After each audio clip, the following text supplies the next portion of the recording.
सभागार में उपस्थित सभी लोगों का मेरा सादर नमन। मैं डॉक्टर देवीना न्यू शिमला से आप लोगों का स्वागत कर रही हूँ, हार्दिक स्वागत कर रही हूँ। आज की तारीख हम चर्चा करने जा रहे हैं इतिहास लेखन और हिंदी साहित्य का इतिहास। यह विषय है जिसके ऊपर एक बहुत ही सार्थक परिचर्चा का आयोजन किया गया है और यह आयोजन हमारे हिमालय साहित्य एवं संस्कृति मंच शिमला तथा जेएनयू से परंपरा जेएनयू स्कॉलर्स ग्रुप दिल्ली की तरफ से आयोजित है। और इस परिचर्चा में, इस परिसंवाद में दोनों संस्थाओं की ओर से जो हमारे सदस्य हैं आज यहाँ पर उपस्थित हैं और इस परिचर्चा में हम कुछ इस तरह की बिंदुओं पर चर्चा करेंगे, बात करेंगे, जिससे कि साहित्य के इतिहास लेखन में एक नई दृष्टि विकसित हो। तो सबसे पहले मैं हमारे आज के कार्यक्रम में जो मुख्य अतिथि एवं मंच पर आसन ग्रहण करने वाले हैं, मैं बुलाना चाहूँगी श्री आदरणीय श्री SR हरनूर जी, जो हिमालय साहित्य एवं संस्कृति मंच शिमला के अध्यक्ष हैं। आदरणीय प्रोफेसर देवेंद्र चौबे जेएनयू से तथा परंपरा जेएनयू स्कॉलर्स ग्रुप के संस्थापक आसन ग्रहण करें। हमारे साथ माननीय डॉक्टर रश्मि चौधरी जी हैं, जो इतिहासकार भी हैं, लेखिका भी हैं और रंगश्री की ओर से इतिहास समाचार जो न्यूज़लेटर निकलता है इनके संस्थापिका भी हैं एवं संपादिका भी हैं। श्री सचिन चौधरी जी, जो राष्ट्रीय संयोजक हैं शिमला पुस्तक मेला के, और देश निर्मोही जी हैं पल प्रतिपल के संपादक। और जेएनयू से हमारे सारे जितने भी मित्र आए हुए हैं, स्कॉलर्स हैं, अध्येता है, आप सभी का हार्दिक स्वागत। और आज की परिचर्चा में हम बुलाना चाहेंगे आदरणीय डॉक्टर विजय लक्ष्मी जी को भी, जो यहाँ पर उपस्थित हैं और हमारे आज के परिसंवाद में वो भी अपना योगदान देना चाहेंगी। सभी को मेरी तरफ से हार्दिक स्वागत है। और इस परिचर्चा की शुरुआत मैं चाहूँगी कि डॉक्टर अजय कुमार अपने पुस्तक जो कि इतिहास दृष्टि पर ही आधारित है, इसके बारे में कुछ चर्चा करें और आज के कार्यक्रम का उद्घाटन करें। धन्यवाद। Himalaya Sahitya Sanskriti Manch, creative history trust Delhi, Buxar school of history Buxar, Aadhaar Prakashan, ओकार्ड इंडिया और जेएनयू स्कॉलर्स ग्रुप, मैं सभी का तहे दिल से धन्यवाद करता हूँ कि उन्होंने हमें ये मंच दिया कि हम जेएनयू के कुछ स्कॉलर्स यहाँ पे बैठ कर के बातचीत कर सकें कि हमारा हिंदी साहित्य का इतिहास अभी तक जो लिखा गया है वो कैसा है और आगे कैसा होना चाहिए, उस पर किस तरह का एक नया पर्सपेक्टिव आना चाहिए। लगभग होल सोल में हिंदी साहित्य के लगभग 50 से अधिक इतिहास लिखे गए हैं। कालखंडों पे जो स्पेशल लिखे गए हैं उनको मिला दिया जाए तो 200 से अधिक किताबें हैं। तो इसके बावजूद भी कहीं ना कहीं एक अपूर्णता का बोध होता है हमें जब भी हिंदी साहित्य के इतिहास को पढ़ते हैं। और ख़ासकर से तब से जब से नए विमर्शों की शुरुआत हुई है 1990 के बाद से, जो अस्मितामूलक आंदोलन चले, उन्होंने एक नए सिरे से इतिहास लिखने की ज़रूरत महसूस की और लोगों को बताया कि अभी तक जो इतिहास लिखा गया है उसमें कुछ खामियां हैं, तो उसे फिर से नए सिरे से देखा जाना चाहिए। 2016-17 में एक दिन हम जेएनयू के कुछ रिसर्च स्कॉलर्स ने ये तय किया कि हम लोग कुछ कोशिश करते हैं इस दिशा में, एक जो ज्ञान परंपरा है इतिहास लेखन की उसमें थोड़ा सा भी हम योगदान दे पाएँ तो एक अच्छी पहल होगी। इस प्रक्रिया में हम लोगों ने एक हिंदी साहित्य का इतिहास, कुछ पाठ, कुछ विचार नाम से किताब निकाली है, जो हमारी पहला खंड है। इसके अलावा दूसरा खंड भी है जिस पे हम अगले सत्र में बात करेंगे। अभी इस किताब के बारे में हम बताना चाहते हैं कि ये किताब कुछ ऐसे अनछुए सवालों पे बात करती है, जैसे कि भक्ति काल है या जैसे कि रीति काल है। भक्ति काल की शुरुआत को लेकर के बहुत सारी डिबेट्स हैं। भक्ति काल में और भी बहुत सारे ऐसे हैं, निर्गुण सगुण का भेद है, उसके पे जो डिबेट है। इसके अलावा जब से महिला इतिहासकारों की दृष्टि आई है कि उनके पर्सपेक्टिव से इतिहास नहीं लिखा गया, सुमन राजे ने कुछ लिखा है, तो बहुत सारी खामियां, बहुत सारी कमियां और कह सकते हैं बहुत सारी दृष्टियां जो हैं आ रही हैं भक्ति काल को लेकर के। रीति काल को लेकर के आचार्य रामचंद्र शुक्ल की जो धारणा है वो बहुत लंबे समय से चली आ रही है कि वो साहित्य कैसा है जो समाज के लिए उपादेय नहीं है या समाज के लिए वो उपयोगी नहीं है। उसके बारे में भी नए रिसर्च आ रहे हैं कि किस तरह से उसमें एक सामाजिक दृष्टि, एक सोशल हिस्ट्री दिखती है रीतिकालीन साहित्य में। इसके अलावा आधुनिक काल में हम आते हैं तो राष्ट्रवाद के नज़रिए से कैसे इतिहास लिखा जाए, या अस्मितामूलक जो आंदोलन है उनके हिसाब से कैसे इतिहास लिखा जाए, इन सारी दृष्टियों को समेटते हुए हम लोगों ने कुछ ऐसा नहीं कि ये पूर्ण रूप से इतिहास है, या ऐसा नहीं है कि हमने कोई हिस्टोग्राफी करने की कोशिश किया है। हमने इतिहास के कुछ बिंदुओं से उठा करके, और सभी हम स्कॉलर्स ने लेख लिखे हैं, और इन लेखों में जैसे कि संजय ने लेख लिखा है, आरती ने, प्रियंका ने, देवीना ने, और नीलम ने, और भी बहुत सारे लोगों ने, सर ने, गणपत सर ने जो यहाँ पे नहीं आए हुए हैं, तो सब ने अपनी अपनी नई नई दृष्टि दी है। हम लोग ये कोशिश कर रहे हैं कि आगे आने वाले सालों में एक होल सोल इतिहास, तो ऐसा कोई दावा तो नहीं है, लेकिन हम कोशिश कर रहे हैं कि कुछ एक मतलब एक नई दृष्टि से इतिहास लिखा जाए। जिस प्रक्रिया में ये 2 किताबें आ चुकी हैं, आगे भी आएंगी और किताबें, तो ये छोटा सा परिचय है। आगे इसकी भूमिका आमिर पढ़ेंगे, जब पता चलेगा कि हम लोग क्या सोच रहे हैं उस भूमिका में। इसके पहले हम स्वागत के लिए डॉक्टर सर हरनोट सर के स्वागत के लिए आमिर को बुलाना चाहेंगे। परंपरा है कि आप जेएनयू से बाहर से आए हैं, तो हम आपका एक छोटा सा मतलब दिल से स्वागत करना चाहते हैं। और मैं आभारी हूँ देवेंद्र चौबे जी का भी कि उनकी अगुवाई में आप सारे स्कॉलर्स यहाँ आए हुए हैं और एक महत्वपूर्ण विषय को लेकर आप यहाँ आए हुए हैं, तो मैं आपका बहुत बहुत स्वागत करता हूँ। तो मैं देवेंद्र से निवेदन करूँगा कि आप नाम लेंगी सबके, तो हम छोटी सी भेंट उनको एक हिमाचल मफलर उनको भेंट करना चाहते हैं सबको एक स्वागत के रूप में। सादर आमंत्रित करते हैं प्रोफेसर देवेंद्र चौबे जी का, जो दिल्ली से शिमला पहुंचे हैं और आज के कार्यक्रम के मुख्य अतिथि हैं।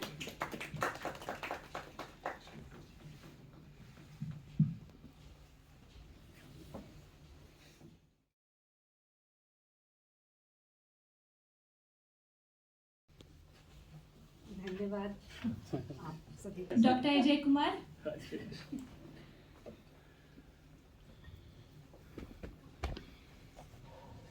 सुश्री नीलम,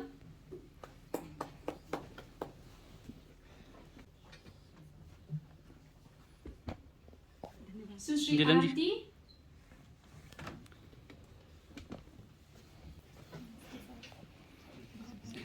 सुश्री प्रियंका,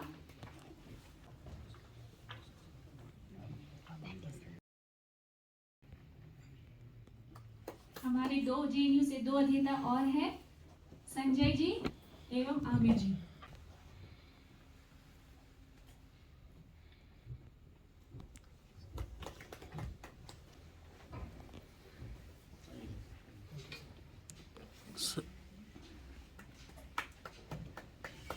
नमस्कार, मेरा नाम आमिर हमजा है और मैं भारतीय भाषा केंद्र जवाहरलाल नेहरू विश्वविद्यालय में पीएचडी कर रहा हूँ। मैं आपके सामने हिंदी साहित्य के इतिहास, कुछ पाठ, कुछ विचार, जो कि पहला खंड है, उसकी भूमिका कुछ अंश पढ़ के सुनाऊंगा। यह इतिहास क्यों?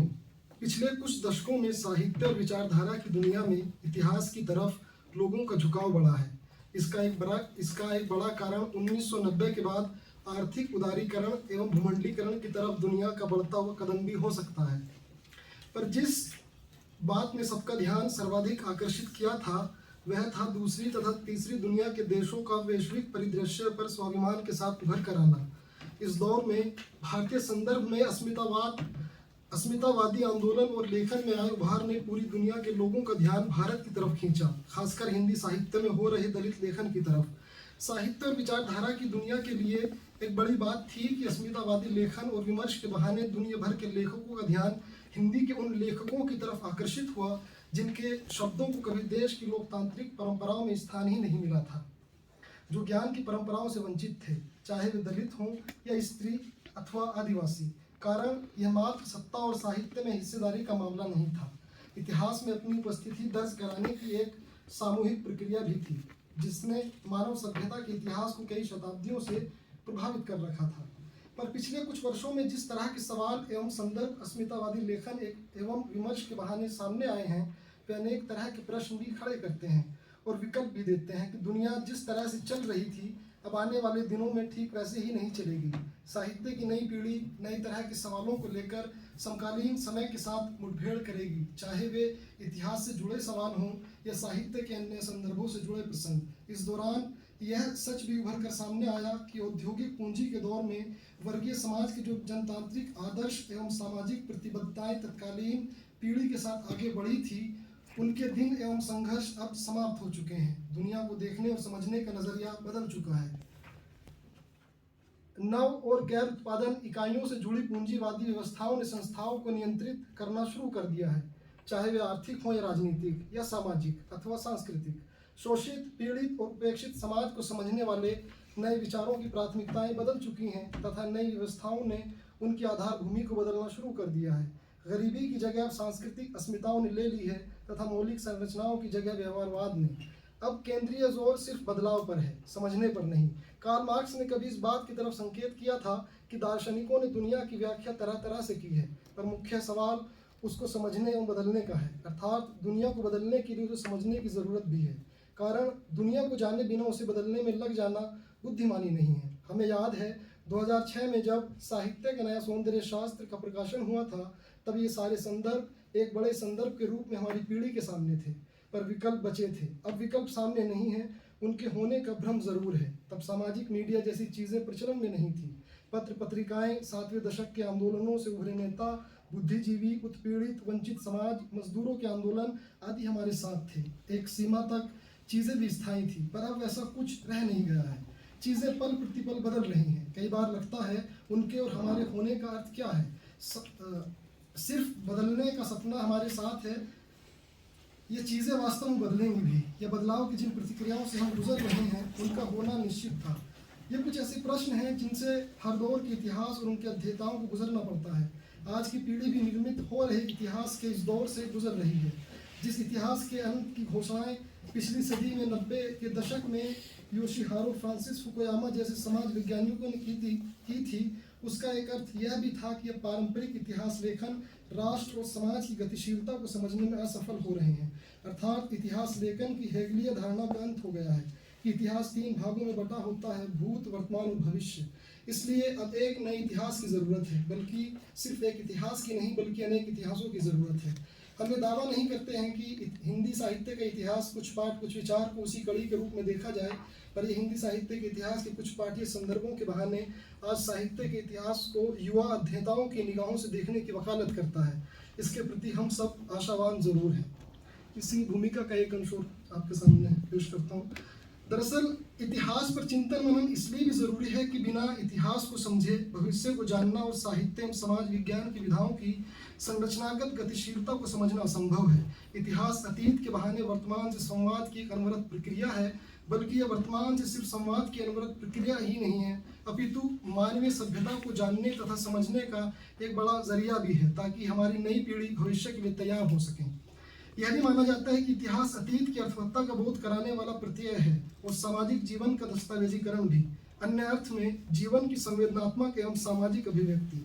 साहित्य का इतिहास उस संवेदनात्मक अभिव्यक्ति का सुव्यवस्थित और क्रमबद्ध अध्ययन है। कोई भी इतिहास या साहित्य इतिहास अंतिम और पूर्ण नहीं होता है। नए तथ्यों का अन्वेषण और विचारधाराएं इतिहास को पुनः परिभाषित करने की मांग करती हैं।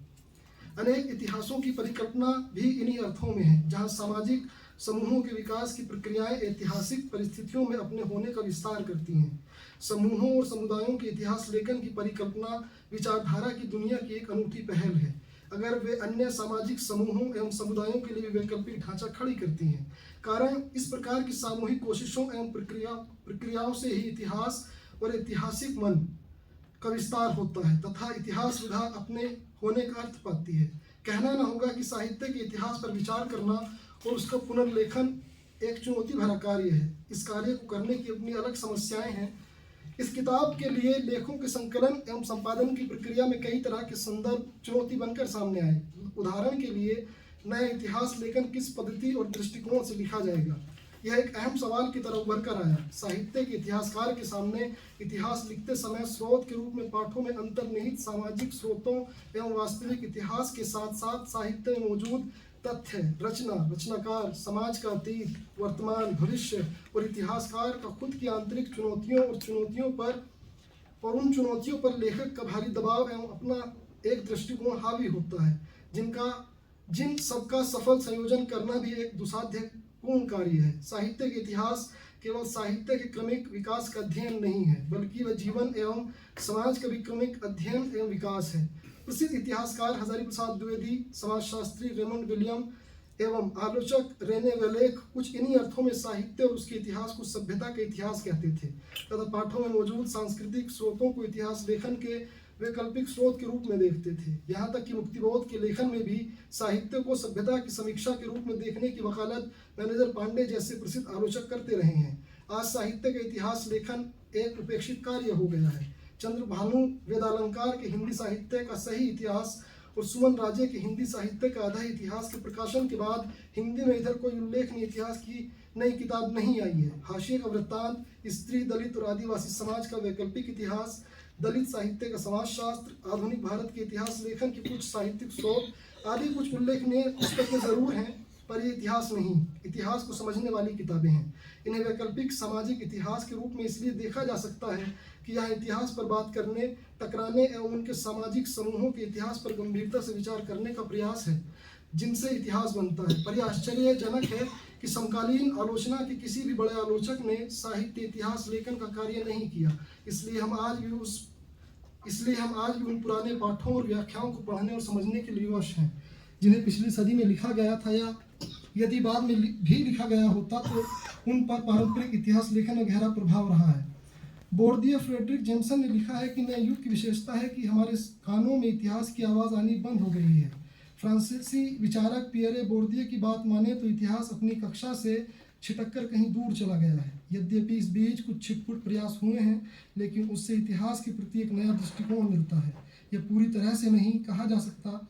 मैनेजर पांडे की चिंता कि साहित्य इतिहास का पुनर्लेखन अनिश्चित काल के लिए टल गया है, ध्यान आकर्षित करता है। ऐसा कब तक रहेगा यह कहना मुश्किल है, लेकिन जिस तरह से इतिहास को भुला देने की प्रवृत्ति बढ़ी है, कहीं ना कहीं यह सभ्यता पर आए संकट की तरह है।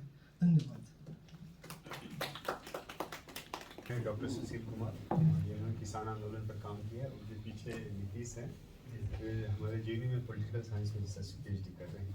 अपनी नीतीश आगे और डॉक्टर वीरेंद्र जी भी हैं हमारे आगे आपका स्वागत है। आपका के लिए ओपन है। आप हम लोग तो जेएनयू के लोग काम कर ही रहे हैं।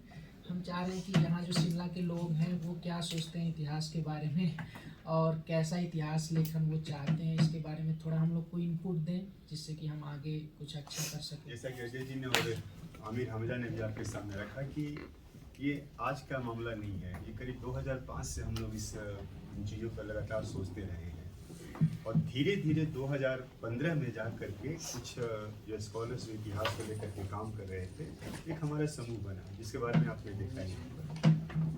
हमारी दिलचस्पी थी कि जो बार बार अभी भूमिका में आमिर पढ़ रहे थे कि इतिहास कक्षा से छिटक करके दूर चला गया है, जिसको पकड़ के इतिहास लिखना चाहिए था उस पर काम नहीं हो रहा है।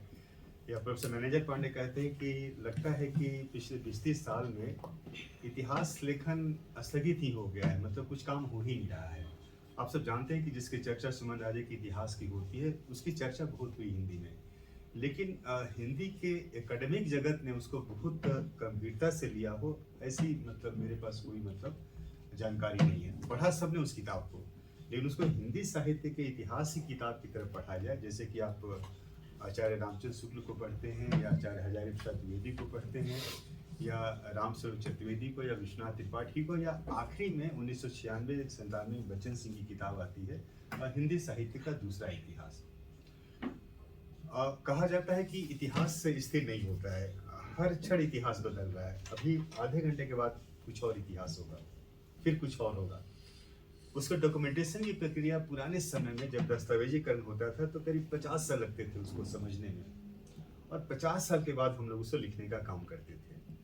लेकिन आप गौर करेंगे कि हाल के वर्षों में जितना तेजी से समाज बदल रहा है, जैसे एक हम उदाहरण के ले लें कि 1764 के बक्सर युद्ध के बाद भारत की चीज़ें बदलनी शुरू हो गई और यहाँ पर ब्रिटिश राज एक तरह से उपनिवेशी काल के रूप में शुरू होता है और 1947 में भारत आज़ाद होता है। वहाँ से इतिहास एक नया नजरिया बनता है।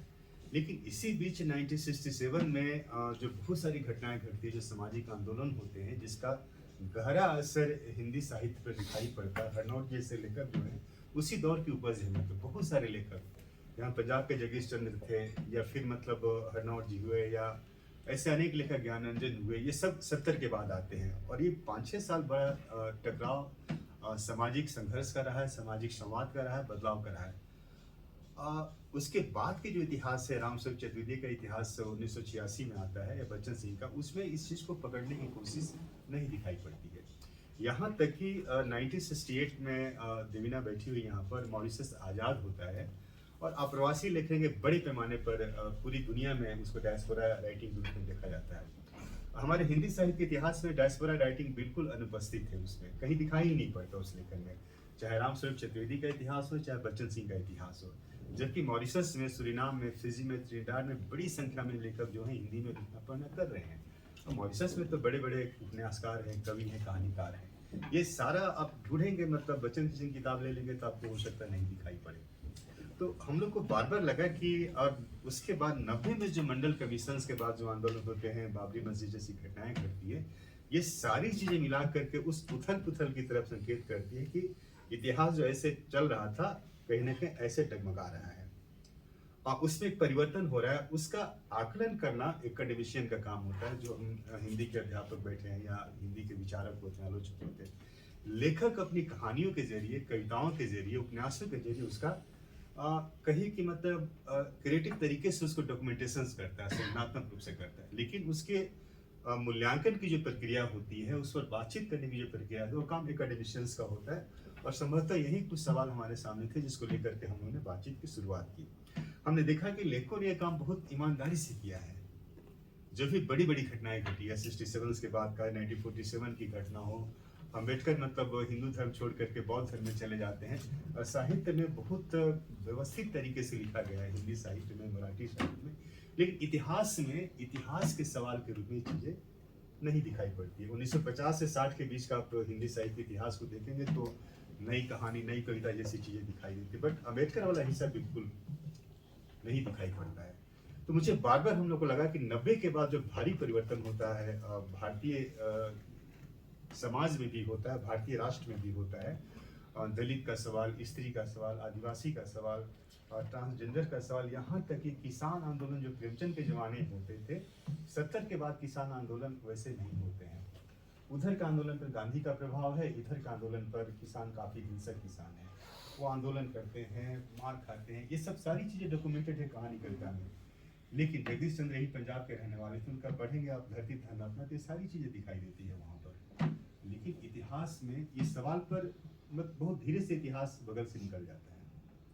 हमारी कोशिश थी कि 90 के बाद की चीज जो पॉइंट है, जिसके अजय संकेत कर रहे थे, उनको हमने बिंदुओं को पकड़ा। ऊपर जो हमारे 30 स्कॉलर हैं जो पहले इस भूमिका इस किताब में लिखा इन्होंने, ये 30 स्कॉलर मिल करके कहीं ना कहीं कहिए कि जो हिंदी साहित्य का जो आदिकाल से लेकर के भक्ति काल है, रीति काल है, आधुनिक काल है, और फिर जो हमारा समकालीन हिंदी साहित्य है, उसके छोटे छोटे मतलब चीज़ों को पकड़ने की कोशिश करते हैं। ट्रांसजेंडर का सवाल है, विज्ञापन की दुनिया में जो घटनाएं घटी, तो जैसे प्रियंका बैठी हुई यहाँ पर, और चित्रा मुद्गल के उन्होंने एक जमीन अपनी के बहाने उन्होंने उसको समझने की कोशिश की, कैसे हमारे लेखक मतलब वो जो आर्थिक गतिशीलता समाज की है उसको पकड़ने की कोशिश कर रहे हैं, और कहाँ कहाँ दिखाई दे रहा है। और तब हमें लगा कि स्त्रियों की भी बहुत सारी दृष्टियाँ होती है। स्त्री की आर्थिक दृष्टि होती है, स्त्री की राजनीतिक दृष्टि होती है, स्त्री की मतलब सांस्कृतिक दृष्टि होती है, लेकिन उस पर हम अलग से बात नहीं करते हैं। मेरा कहना है कि अलग अलग जाना जरूरी नहीं है, लेकिन एक सामूहिक बातचीत होना बहुत जरूरी है। और शायद हमारी दिलचस्पी थी कि सिंगला के इस इतिहास परिसंवाद के बहाने हम लोग कहीं ना कहीं मतलब जो एकेडमिक्स से जुड़े, दुनिया के जुड़े जो लोग हैं, यहाँ के लेखक के साथ मिलें, बैठे, बातचीत करें, और हम देखें कि हम जो कर रहे हैं वे उस काम के बारे में कैसे दिलचस्पी रखते हैं। जाहिर है कि छोटा सा परिसंवाद मतलब बहुत चीज फाइनल या तय नहीं करेगा, लेकिन यह बहुत सारे सवालों को आपके सामने लेकर के आएगा।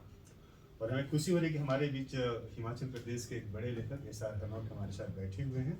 और इस मतलब हिमाचल, हम जब इस बात की परिकल्पना कर रहे थे तो हरनौट जी हमारे केंद्र में थे। राजकुमार राकेश हो गए, आपके देवेंद्र गुप्त हो गए, अजय हो गए, और देश ने वही 5-6 लेखक हमारे ध्यान में थे, जो हम चाहते थे कि हमारे साथ बैठे, हम बैठ करके बातचीत करें इस पर। और उसके बहाने हम एक तरह से साहित्य, इतिहास और समाज, कई बार होता है कि लोग कहते हैं कि लेखक क्या लिख रहे हैं, आलोचक क्या करें, जनता को पता नहीं होता है। लेकिन हम मतलब एक तरह से आपके बीच हम चीज़ों को लेकर के आए हैं और हम चाहेंगे कि जो बातें आपके सामने रखी गई, जो हमारे हिमाचल के जो बुद्धिजीवी बैठे हुए हैं जिनके इतिहास में गहरी दिलचस्पी है, हम एक बातचीत की शुरुआत करें। देवेंद्र चौबे जी से फ़ोन पे बहुत लंबी लंबी बातें होती रहती हैं, ताकि मैं इतिहास का विद्यार्थी नहीं हूँ, कहानियाँ और संस्कृति पे थोड़ा बहुत काम है, लेकिन फिर भी बहुत से प्रश्न जो हैं, जैसे हम हिमाचल प्रदेश में रहते हैं, इतिहास को लेके हमारे से टकराते रहते हैं। वो इसलिए भी है कि जो शोध छात्र भले ही JNU से हमारे पास आते हैं, DU से आते हैं, बाहर से आते हैं, वो कई बार इस तरह की चीज़ें पूछ लेते हैं कि हमारे पास शायद उसका उत्तर नहीं होता। तो जो 2 पुस्तकें, हिंदी साहित्य का इतिहास, कुछ पाठ और कुछ विमर्श, जो आप लेके आए हैं, वो बहुत महत्वपूर्ण पुस्तकें हैं। और जब हम इनको पढ़ते हैं तो बहुत सी चीज़ें हमारे सामने आ जाती हैं और इतिहास के नए नए बिंदु, और एक परिकल्पना भी है कि पीछे जो इतिहास लिखा गया है उससे आगे हम क्या लिखना चाहते हैं। जैसे इस पुस्तक में ये भी लिखा है कि अब बहुत कई इतिहासों को लिखने का समय है, ये बहुत ही है। तो आप देख रहे हैं कि हिंदी जो साहित्य में आपके सामने कई चीज़ें हैं, मतलब छोटी छोटी चीज़ें जैसे हम टकराते हैं तो एक जो कहानी में शोध करता है छात्र, वो हमसे ये पूछ लेता है कि क्या गुलेरी के बाद या कफन के बाद या उसके बाद कोई किसी ने कहानी नहीं लिखी कि जो इतिहास में आए, या मतलब जिसकी चर्चा हो, तो हमारे पास उसका उत्तर नहीं होता। फिर पर्यावरण की बात लेते हैं कि ये जो मतलब मुझे लगता है कि आज का पर्यावरण सबसे बड़ा विषय है, तो उसको लेके भी हमारे सामने एक प्रश्न आ जाता है कि पर्यावरण कहाँ से शुरुआत करें। आज जो विद्रूपताएं समाज में पर्यावरण के प्रदूषण के माध्यम से आई है, तो क्या इन पे कोई इतिहास लिखा गया या उपन्यास तो मिल जाते हैं। उसी तरह आप उपन्यास की बात करें तो आपको जो पुराने उपन्यास या रामचंद्र शुक्ल जी का है या बच्चन जी के जो इतिहास है, जैसे आपने बात करी, तो वहाँ से आगे का जो लेखन है वो बहुत ज़रूरी है कि जो उपन्यास पे काम करते हैं या MPhil करते हैं बच्चे, उसी तरह हमसे पूछते हैं कि क्या कोई आपके पास ऐसी पुस्तक है जिसमें हम उपन्यास के बारे में मतलब एक्सक्लूसिवली जान पाए कि भाई पहला उपन्यास कब था, और चर्चा में कौन कौन से आज तक जो नए लोग आज लिख रहे हैं उनमें कौन ऐसे उपन्यास है कि जिनको हम उसमें शामिल करें और जो इतिहास में या वो दर्ज हो सकें। अच्छा, उसके बाद आपने अस्मिता पर जो साहित्य है उसकी बात करी है, तो अस्मिता पर साहित्य जैसे आपने कहा कि दलित है, स्त्री है, वो बहुत खुल के सामने आया है। मैं आपको हिमाचल का उदाहरण देता हूँ। एक अस्मिता पर जब आप बात के थर्ड जेंडर की आपने बात करी, हम लोग 2000 से जूझ रहे हैं हिमाचल प्रदेश में कि एक हमारे 12 जिले हैं और डिस्ट्रिक्ट किन्नौर जो है वो सबसे इम्पोर्टेंट है, जिसमें किन्नर जनजाति रहती है। लेकिन आज अगर अस्मिता पर साहित्य की बात करें तो मतलब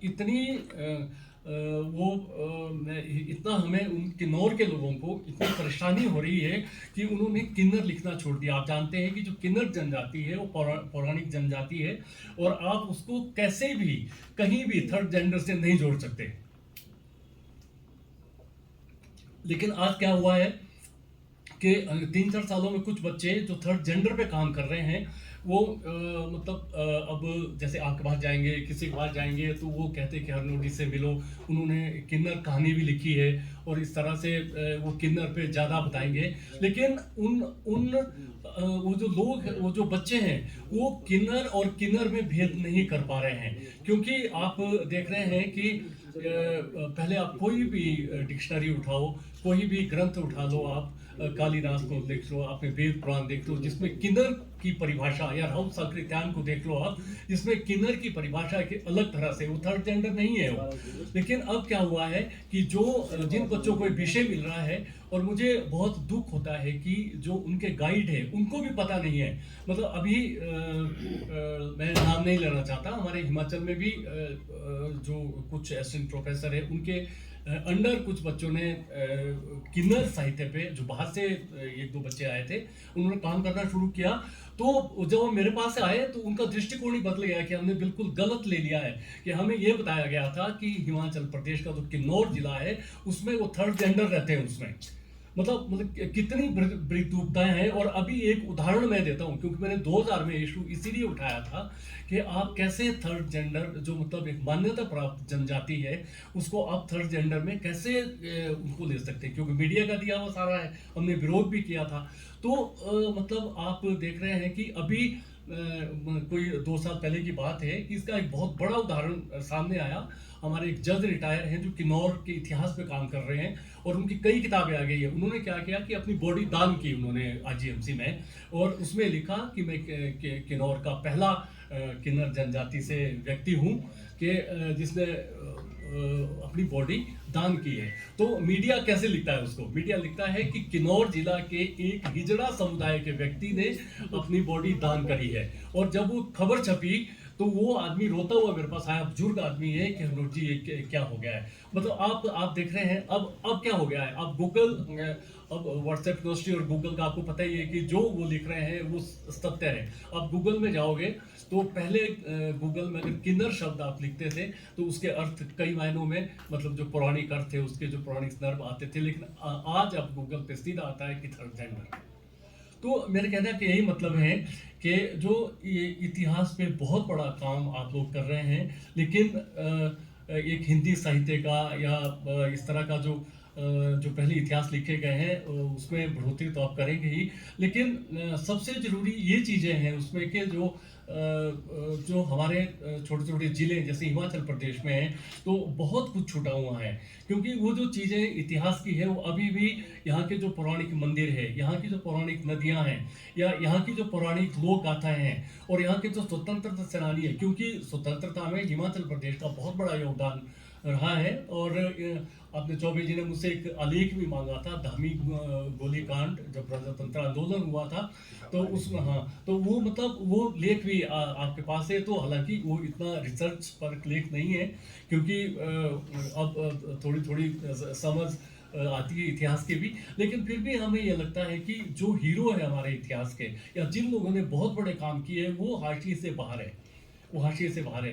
तो हम यही कल्पना करते हैं कि हम स्कॉलर्स जितने आप लोग जो काम कर रहे हो, बहुत बड़ा काम है, और हर यूनिवर्सिटी में इस तरह के ग्रुप्स बने, आप बना भी रहे होंगे, और हर जिले में जो लेखक है उनके साथ अगर जुड़ाव रहे तो ये परिचर्चा आज तो हम यहाँ कर रहे हैं, लेकिन यहाँ से मेरे गांव तक जाए, किसी दूसरे के गांव तक जाए, क्योंकि उनको भी ये बताना बहुत ज़रूरी है। क्योंकि आज अगर आप स्कूलों, अभी एक उदाहरण और देता हूँ मैं कि उदाहरण बाहर से जैसे आप ही एक्सपर्ट्स आते हैं यहाँ पे हमारे हिंदी के, और कई के असिस्टेंट प्रोफेसर के इंटरव्यूज़ और लेक्चर के लिए इंटरव्यूज़ होते हैं। तो एक्सपर्ट से जब बात होती है तो इतने निराश है वो। अभी बहुत से इंटरव्यू हुए हैं तो उन्होंने जो चीज़ें पूछी साहित्य के बारे में, और अपने वो, जैसे मैं हिमाचल से हूँ और मुझसे ही वो चीज़ें पूछ रहे हैं कि भाई हिमाचल में कौन लेकर के आप ये जिला, ये इतिहास क्यों इम्पोर्टेंट, उनको कोई पता नहीं उन लोगों को। तो मतलब ये भी एक विडंबना है कि हो क्या रहा है आज, कि क्या हम इतिहास की जो समझ होनी चाहिए, या जो अपने मतलब जो हम पढ़ रहे हैं, या जो हमारे पढ़ा रहे हैं लोग, वो किस तरह का साहित्य या क्या चीज़ें पढ़ा रही है। तो बहुत विस्तार से इस तरह की बातें होती है। तो मैं यही चाहता हूँ कि ये फैलाव बहुत दूर तक जाए, और हमारा जितना सहयोग होगा, क्योंकि मैं कोई एकेडमिक उस तरह से नहीं बोल पाता, मैं कहानियाँ लिखता हूँ, छोटी छोटी कहानियाँ। तो लेकिन ये जो समस्या है ये आगे भी हम फेस करेंगे, क्योंकि ये बहुत ज़रूरी है कि इस तरह भी एक शुरुआत हो जाए कि जैसे बच्चे आगे काम कर रहे हैं कि कहानी का ही एक छोटा सा इतिहास लिखा जाए, उपन्यास का एक इतिहास लिखा जाए, और दूसरे पर्यावरण का कोई इतिहास हो, दलित का एक एक्सक्लूसिव इतिहास काम कर रहे हैं लोग, बहुत बिखरा हुआ काम है, लेकिन एक ऐसा काम भी हो जो कि यहाँ से निकल के अगर गांव का कोई विद्यार्थी ये समझना चाहे कि हिंदी साहित्य का इतिहास क्या है, या हमारा स्वतंत्रता का इतिहास क्या है। हालांकि हिमाचल अकेडमी ने, डॉक्टर करम सिंह यहाँ बैठे हुए बहुत बड़ा काम किया हुआ है यहाँ हिमाचल को लेके। लेकिन फिर ये जरूरी है कि इस तरह भी हम छोटी छोटी किताबें या उस तरह भी करें। अभी एक बहुत बड़ा बवाल हुआ है, वो मजाक की बात भी है कि अभी कुछ यहाँ इंटीरियर हमारे डिस्ट्रिक्ट है, वहाँ कुछ एक टीम गई थी जो वहाँ स्कूल था प्राइमरी, और उन बच्चों से पूछा गया कि आपके देश का नाम क्या था, तो उनको नहीं था पता जे हमारे देश का क्या नाम है। वो बहुत सुर्खियों में खबर छपी है कि उनको नहीं है पता कि हमारे देश का नाम भारत है, हमारे देश का नाम न्यू इंडिया है, या हमारे देश का। अब मुझे तो लगता है कि आप लोगों ने ये बहुत बड़ा काम शुरू किया है, और अगर ये काम नहीं हुआ तो बच्चों से जब आप पूछेंगे कि देश कब आज़ाद हुआ, तो वही कहेंगे कि 1914 में आज़ाद हुआ है, उससे पहले पता ही नहीं है किसी को। तो इसलिए मैं आभार ही व्यक्त करता हूँ आप लोगों का कि आप लोगों ने एक बहुत बड़ी पहल करी है, और हमें भी सीखने का मौका मिलेगा और हम भी कुछ योगदान आपको दे सके। धन्यवाद। सर की बात को ही आगे बढ़ाती हूँ कि किन्नौर की बात को लेके वहाँ पे अब मैंने एक और चीज़ देखी है, जो ये बुद्धिज़्म है वो 1992 तक तो गांव-गांव में नहीं था बिल्कुल भी। अब वो वहाँ से, क्योंकि तिब्बत साथ है तो वहाँ से उठता अब गांव में आपको वो मंदिर तो मिलेंगे, लेकिन बुद्धिज़्म पूरे लेवल पे। मैं पिछले दिनों गई थी, मेरे मदर इन लॉ की डेथ हुई, तो सारा जो उनका क्रियाक्रम जो भी होता है वो बुद्धिज़्म के अकॉर्डिंग, और एक भी उस टाइम वहाँ पे बुद्ध का मंदिर नहीं था। तो वो चेंजेस जो आ रही है वो क्यों आ रही है? क्योंकि हम लोगों के मतलब अगर जो पुरानी आस्था और विश्वास थी वो भी वहाँ से उठता इसलिए जा रहा है कि ना तो पंडित लोग वहाँ जाते हैं, ना कोई साहित्य का ऐसा काम होता है जो बुद्धिज़्म से अलग वहाँ पे बैठ के काम करे। क्योंकि कोई ऐसी, मैंने आरती पूजा देवी देवताओं का ठीक है बहुत है, वो उनको करना होता है, वो एक मजबूरी है कि देवी ने ये बोला, देवी ने वो किया, लेकिन दूसरा धर्म भी साथ साथ पनप रहा है। और मैक्सिमम लोग, इवन इंक्लूडिंग मैं अगर बात करूं अपनी, तो मुझे भी कहीं ना कहीं जैसे होता है कि परिवार में जो परिपाटी चल रही है उसको मानना पड़ता है। तो मैं एक तरफ मंदिर जाती हूँ, दूसरी तरफ वो रिवाल्सर वगैरह जो जोत जगानी है और वो करना, वो सारा करती हूँ।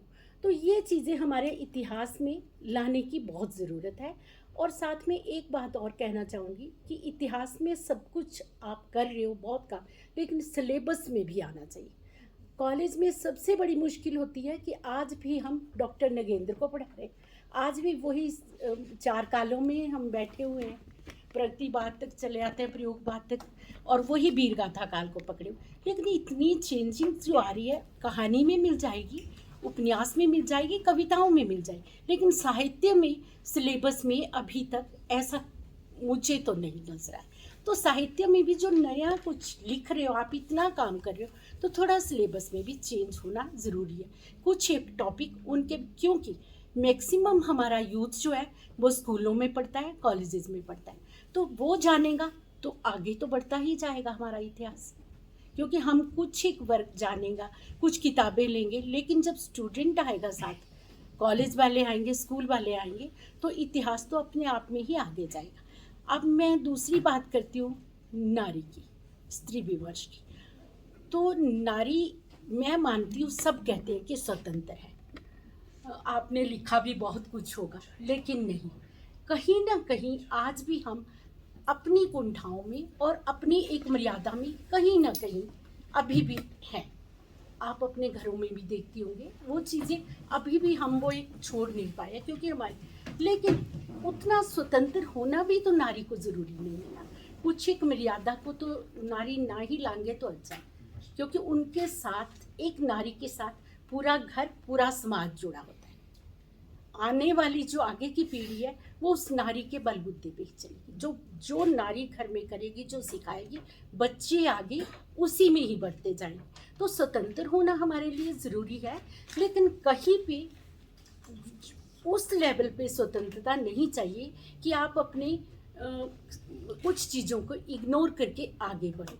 आगे बढ़ना, हाँ, कहीं नारी को प्रॉब्लम कहाँ है कि जहाँ हम लोग चाहते भी हैं कुछ करने, लेकिन वो नारी शब्द जुड़ा है, हम नहीं जा पाते बाहर। आज मैं चाहती हूँ कि मैं किन्नौर काम करूँ, मैं लाहौल में काम करूँ, अकेली कैसे जाऊँ?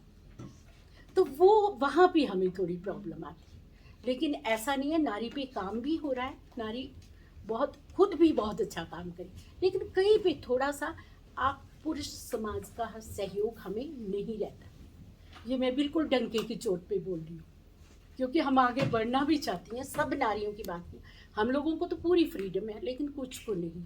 अभी 4 दिन पहले एक कवि सम्मेलन था, तो वो एक लड़की आई थी, हमारी ही स्टूडेंट, तो वो कह रही थी कि मैं घर से बाहर नहीं निकल पाती हूँ, बड़ी मुश्किल से आज मैं आई हूँ, मुझे लिखने पढ़ने का शौक है। तो नारी स्वतंत्र है कुछ लेवल तक, अभी भी उसको बहुत कुछ करना है, लेकिन वो कर नहीं पाती। और तीसरी बात, एक मुझे आजकल एक और जो मेरे मन में नई चीज़ उठ रही है, वो है जो बच्चों का जो बालपन खत्म हो रहा है ना, वो भी हमारे साहित्य के लिए एक बहुत बड़ी चुनौती बन गया है। क्योंकि बच्चे जो है ना तो खेल पा रहे हैं, ना कहीं उनका सिलेबस इतना अधिक है, और उनके पास समय नहीं है बाकी चीज़ों के लिए। और सोचने की बात करें, और दूसरा क्या है, नेट पे 24 घंटे नेट पे, कंप्यूटर पे, लैपटॉप पे, यही है बच्चों की दुनिया। तो वो बुक्स पढ़ने कम क्यों हो रहे हैं बच्चे?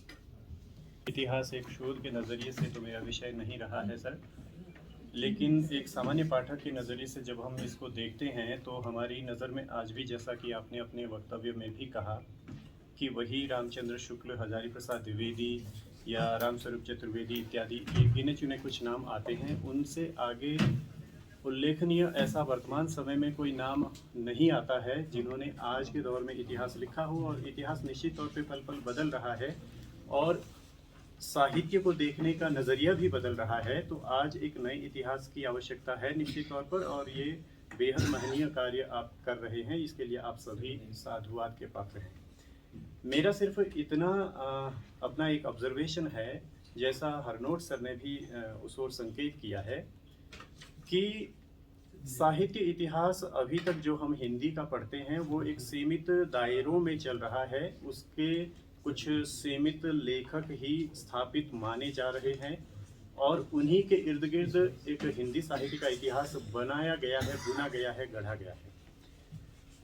आज के दौर में जब हम देखते हैं तो साहित्य में गहरी समझ रखने वाले और जिसको हम समकालीन दौर में केंद्रीय चुनौतियां मानकर चलते हैं, उन केंद्रीय चुनौतियों पर लिखने वाले रचनात्मक और आलोचनात्मक दोनों प्रकार का साहित्य हमें देश के कोनों कोनों में मिलता है। और हिमाचल प्रदेश की अगर हम बात करें तो शायद हिमाचल प्रदेश का साहित्य इतना जिस तरह से अभी भी वो हाशिए पर है, इतना हाशिए पर रखे जाने वाला साहित्य नहीं है।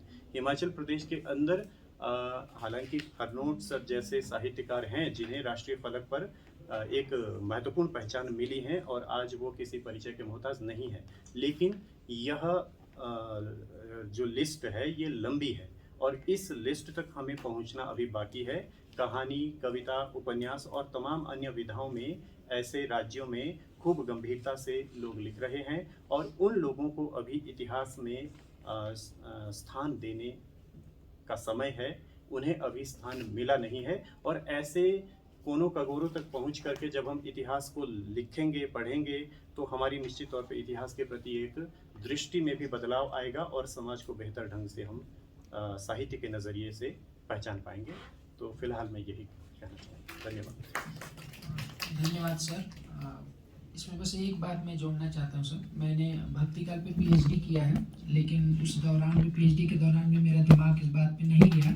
बाद में जब हम लोग ये काम कर रहे थे तो मेरे दिमाग में एक बात आई कि हम लोग भक्तिकाल का जो काल विभाजन हुआ है वो आचार्य रामचंद्र शुक्ल 1375 से करते हैं और हम लोग यही पूरे देश में पढ़ा रहे हैं, सारी यूनिवर्सिटी में यही पढ़ाया जा रहा है, जिसको सन में अगर हम देखेंगे इंग्लिश कैलेंडर का जो 1318 हुआ। मैं कम से कम इस संबंध में कम से कम 100 से अधिक किताबें देख चुका कि 1318 में ऐसा क्या हुआ कि रामचंद्र शुक्ल ने उसको एक लाइन ड्रॉ कर दिया कि यहाँ से हम भक्तिकाल मानेंगे। तो उसमें उनका आदिकाल का चैप्टर में उन्होंने बस एक लाइन लिखी कि राजा भोज से हम्मीर देव तक जो शासन है, हम्मीर देव के बाद से हम भक्तिकाल मान सकते हैं। तो बहुत सारे ऐतिहासिक प्रमाण हैं कि 1300 में अलाउद्दीन से लड़ाई करते हुए हम्मीर देव मारे गए। सन 1300 में 1320 में अलाउद्दीन खिलजी भी मर गया था। ऐसी 1318 में ऐसी न तो कोई किताब आती है, न कोई ऐसी ऐतिहासिक घटना भारत के इतिहास में घटी है जिसके कारण उसको हम ड्रॉ लाइन मान लें। लेकिन हम लोग पिछले जब से रामचंद्र शुक्ल ने इतिहास लिखा है, जब से देश के विश्वविद्यालय बने हैं, तब से हम उसको पढ़ा रहे हैं बिना इस बात को सोचे कि हम 1375 संवत 1375 से भक्ति काल की शुरुआत हम क्यों माने हैं। किसी ने इस बात पे गौर नहीं किया कभी भी। तो हम लोग इस संदर्भ में कुछ रेफरेंसेस जुटा रहे हैं कि क्या 1318 में ऐसा क्या हुआ। अभी तक 100 से अधिक किताबें मैं देख चुका इतिहास की, कुछ नहीं मिला, कुछ भी नहीं हुआ 1318 में, जिससे कि हम उसको मान लें कि यहाँ से भक्ति काल शुरू हो गया। कोई भक्ति की बड़ी किताब आ गई हो, ऐसा भी नहीं कुछ हुआ 1318 में, है ना। ऐसा भी नहीं हुआ कि कोई बड़ा कवि पैदा हुआ भक्ति काल का। कबीर से माने तो वो भी बाद में पैदा हुए, 1398 में पैदा हुए। तो गलत ही पढ़ाते आ रहे हैं मतलब हम लोग इतने दिनों से, क्योंकि शुक्ल जी ने लिख दिया है। गलत नहीं कहा जाए, मतलब एक कई बार होता है ना कि जब पहली बार कोई इतिहास लिखता है ना तो बहुत सारा मतलब डॉक्यूमेंटेशन बहुत दिक्कत होती है कि कहाँ से कैसे उसको तो होता है कि एक आदमी को कहीं से कुछ रेफरेंस आ रहा है उसको डॉक्यूमेंट कर देता है।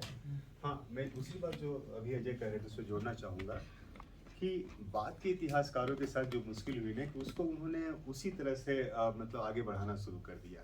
ऐसे बहुत सारे पॉइंट्स हैं जिस पर विचार करने की जरूरत है। जैसे मान लीजिए कि आधुनिक हिंदी साहित्य के इतिहास की शुरुआत कहाँ से मानी जाए, 1839 से मानी जाएगी, 43 से मानी जाएगी, 50 से कि 57 से।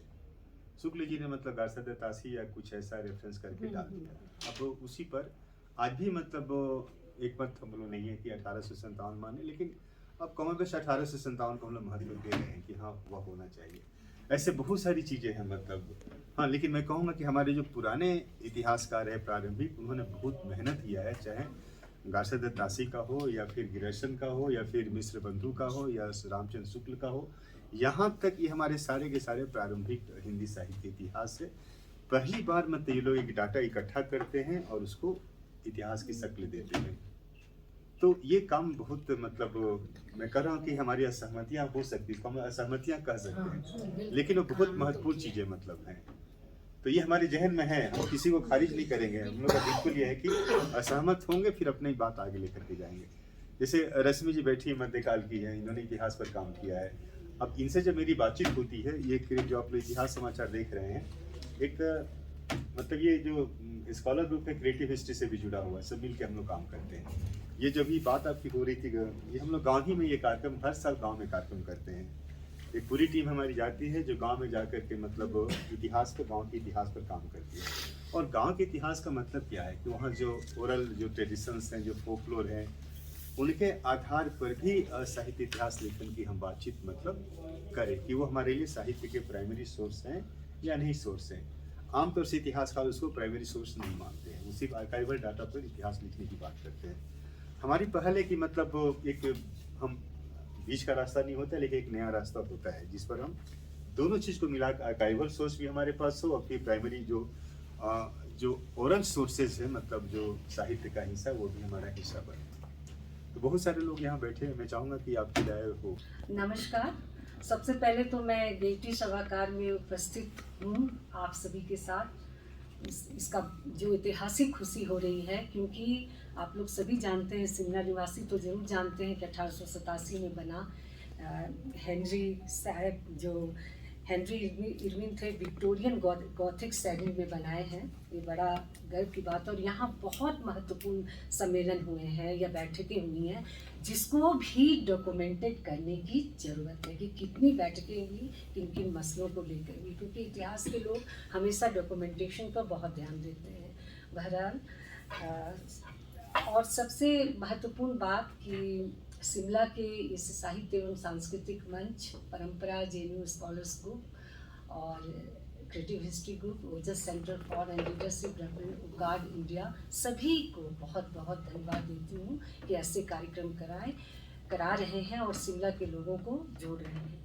लेकिन सबसे पहला सवाल है कि हम इतिहास, चाहे हिंदी साहित्य का इतिहास हो या इतिहास लेखन, किसके लिए कर रहे हैं, ये किसको सुनाना चाह रहे हैं या किसको बताना चाह रहे हैं।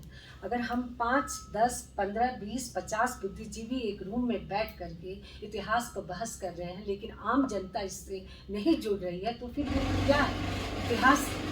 किस धारा में किस तरफ जा रही है। इसलिए कहा, जैसा कि भूमिका में लिखा है, कि इतिहास अपने रूम से या अपने क्लासरूम से या अपने यूनिवर्सिटी से छिटक गया है। तो हम इसे जरूर रूरल एरिया में जाएं, वहाँ जोड़ें और फिर बहस करें तो ये ज़्यादा, और उसे डॉक्यूमेंटेड करें तो ये ज़्यादा उपयोगी होगा।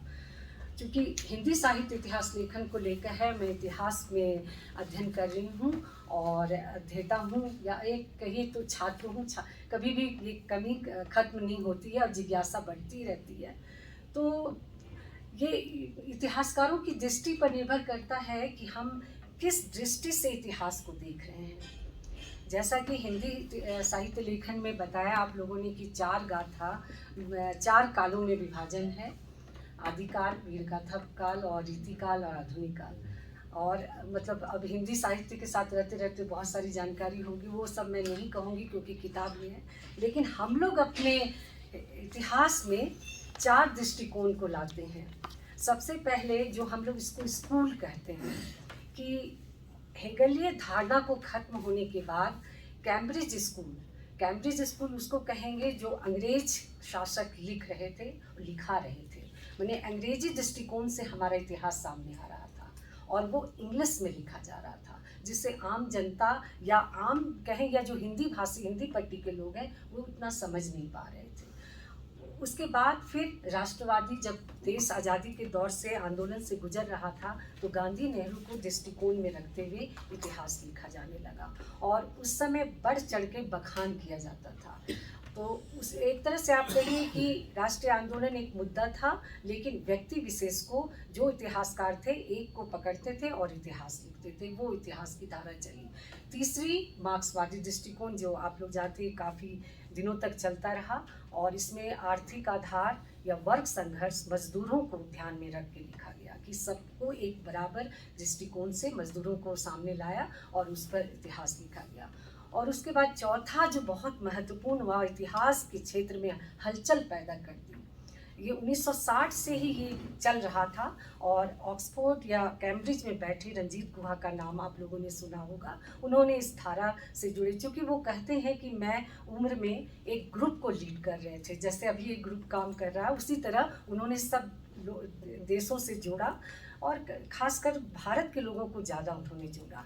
जैसे कलकत्ता विश्वविद्यालय से जोड़ा और दिल्ली यूनिवर्सिटी से जोड़ा, शाहिद अमीन और इनका नाम सुना होगा ज्ञानेंद्र पांडे और ज्ञान प्रकाश जी जुड़े, पार्थ चटर्जी कलकत्ता विश्वविद्यालय से, गौतम भद्र, ऐसे तमाम, बद्रीनारायण भी जुड़े थे और डेविड हार्डीमैन, उनको लेकर एक ग्रुप बनाया और उन्होंने एक एक एरिया दिया कि आप किसान मूवमेंट जहाँ हुआ उनसे डॉक्यूमेंटेड कीजिए, आप स्त्री तरफ चलाइए, जिसमें पार्थ चटर्जी ने स्त्री के माध्यम से एक बहुत बड़ा राष्ट्रीय इतिहास लिखा।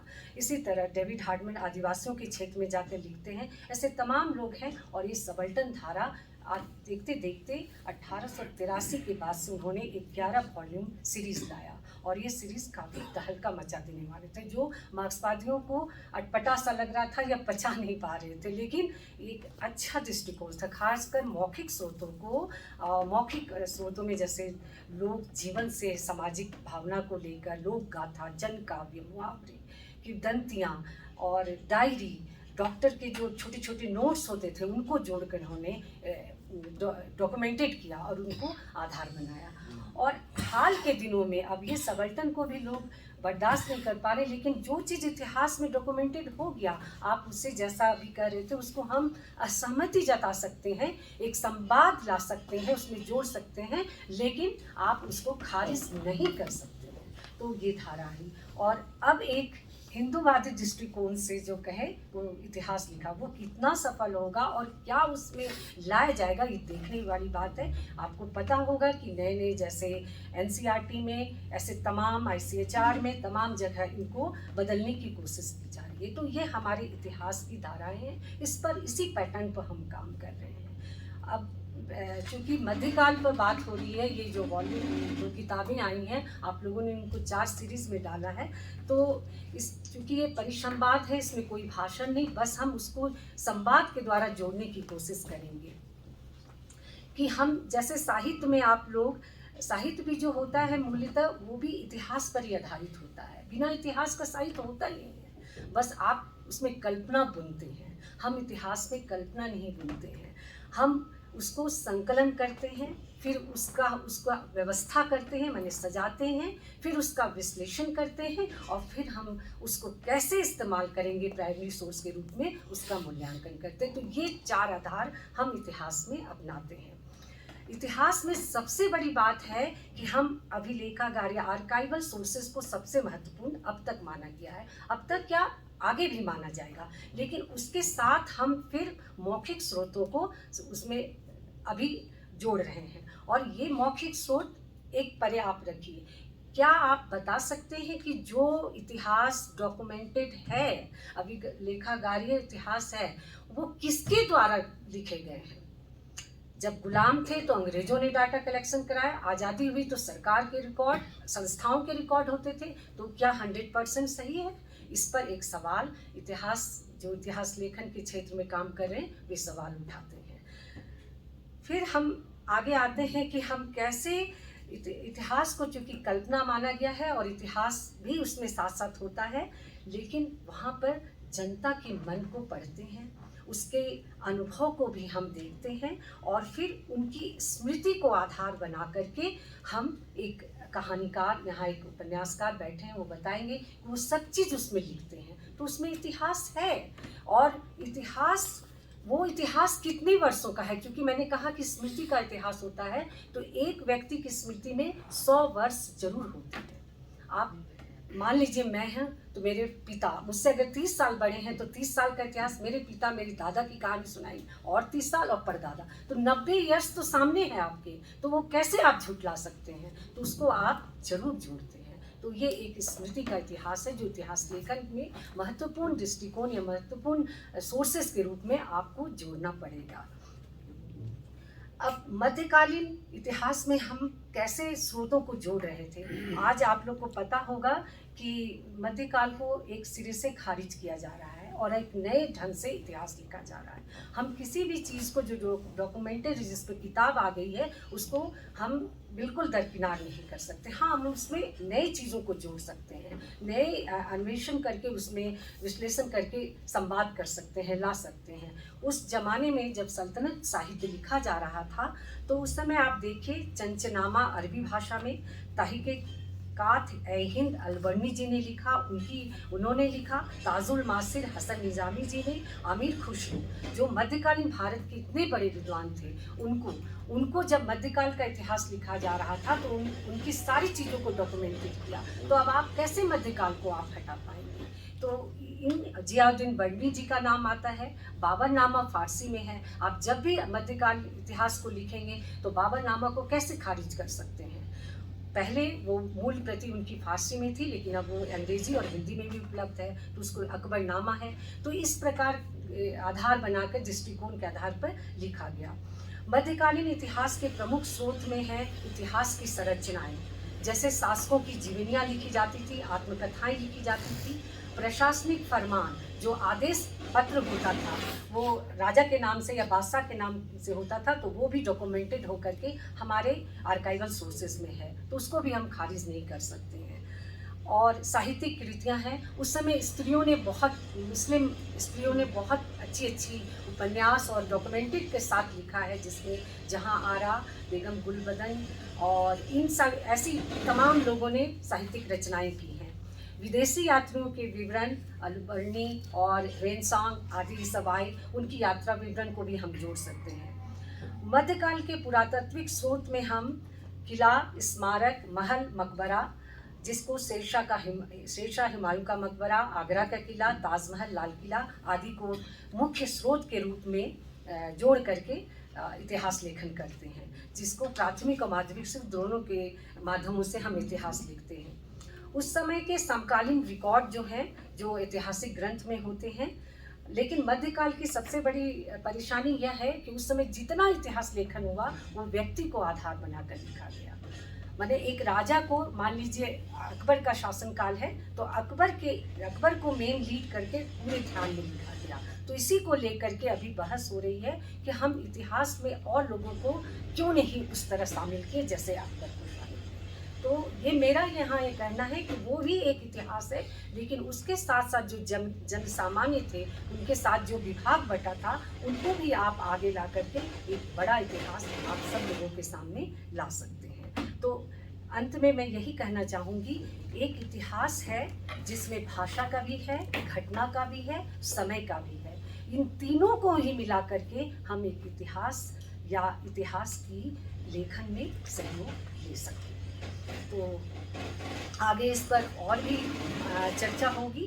तो इन्हीं सब मुद्दों को लेकर के मैं यही कहना चाहूँगी कि ये जो किताब आई है, जिसके 5 वॉल्यूम आने हैं, हिंदी साहित्य का इतिहास लेखन, कुछ पाठ और विचार, ये ऐसी ही चुनौतियों को, ऐसे ही नए लेखों से आपको जोड़ती है और आपको एक जिज्ञासा पैदा करती है कि आप इस तरह के साहित्य इतिहास को सामने लाएं और इसको केवल, जैसा कि विजयलक्ष्मी जी ने कहा, कि केवल एक इंटेलेक्चुअल लोगों के बीच चर्चा का विषय नहीं बनाएं, बल्कि आप इसको बाहर ले जाएं अपने स्कूलों में, कॉलेज में। और इसको कौन करेगा? तो इसको सामाजिक संस्थाएं करेंगी। सबसे पहले तो शिक्षक करेंगे, अपने विद्यार्थियों को जोड़ेंगे, उन्हें फील्ड वर्क कराएंगे और इस तरह एक नया इतिहास जरूर सामने आएगा। तो इन्हीं सब बातों के साथ मैं अपनी पॉलिटिकल साइंस का विद्यार्थियों और साहित्य के इतिहास लेखन पे मेरी जानकारी काफ़ी कम है, तो मैं टिप्पणी करना मेरा सही नहीं होगा। पॉलिटिकल साइंटिस्ट के तौर पे आप क्या सोचते हैं कि मतलब इतिहास कैसा होना चाहिए?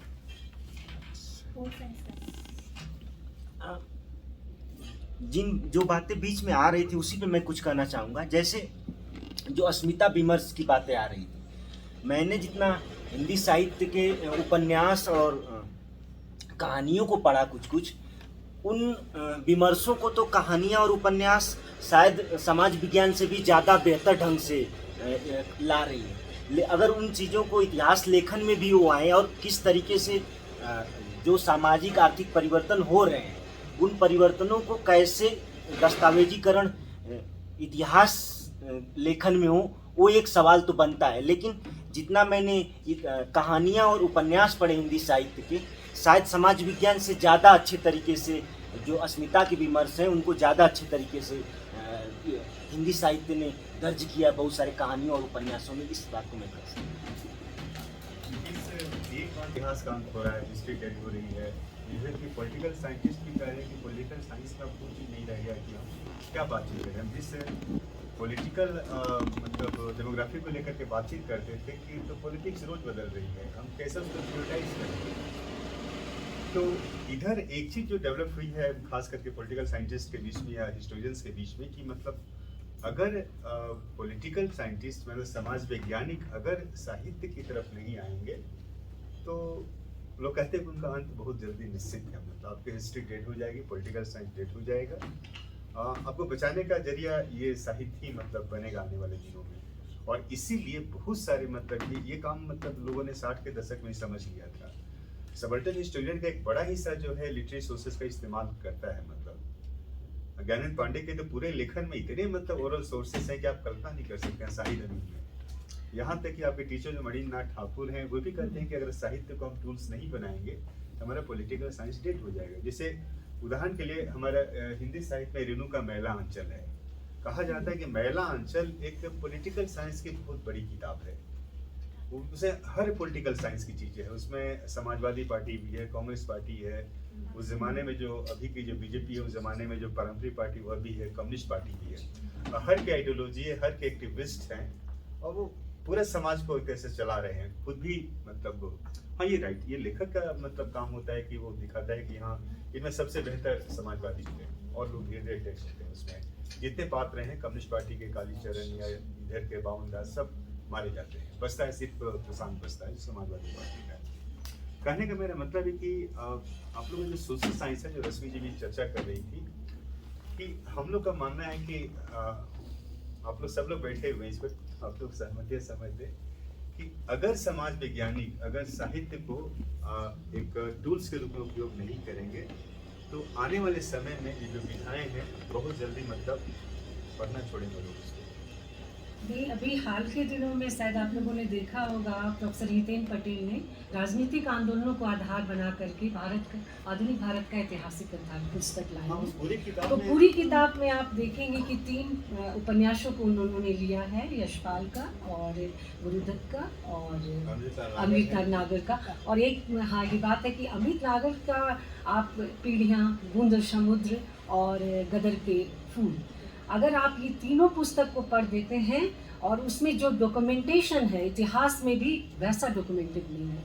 54 महिलाओं का उस समय वो घूम घूम के गांव में पूरा सर्वेक्षण करते हैं। धनेश्वरी देवी बहुत उनकी लीड थी, जैसे कहते हैं ना कि कोई एक लीडर जरूर होता है, और वो राजनीतिक आंदोलन को, और जब गांधी जी आते हैं तो वो पूरे दल को लेके, इतनी पाबंदियां थीं अपने मतलब परिवार का, कहने का मतलब कि बुजुर्गों का, लेकिन औरतें अपने घूंघट को उतार के दौड़ पड़ती हैं गांधी को देखने। तो ये पॉलिटिकल मतलब उन्माद था और एक इतिहास था। तो इसको हम कैसे खारिज करेंगे? इसलिए राजनीतिक विज्ञान या सोशल साइंस अंत नहीं हो रहा है, साहित्य के साथ संवाद करते हुए एक नया इतिहास सामने सब साहित्य की तरफ आ रहे हैं।